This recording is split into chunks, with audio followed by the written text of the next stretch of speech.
ঠাকুর ভক্তগণ, বাস্তবিক কথা কি জানেন মা?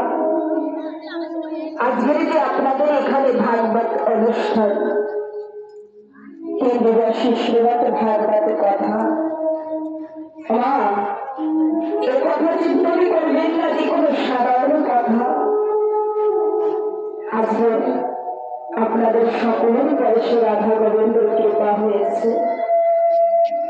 শাস্ত্রে বলছে যদি কোনো মানবের কলস নেয়, সেই মানবের জন্ম পাপের থেকে সেই মানবের মুক্তি পায়। একটি কথা কি জানেন? যদি আমরা মাতৃগর্ভে এসেছিলাম, সেদিনে ঠাকুরকে দেখে বলেছিলাম, হে গোবিন্দ, তোমার এই নামে ভুলে আর কিছু করবো না। যদি কিছু শ্রবণ করতেই হয় তাহলে তোমার নাম শ্রবণ করবো।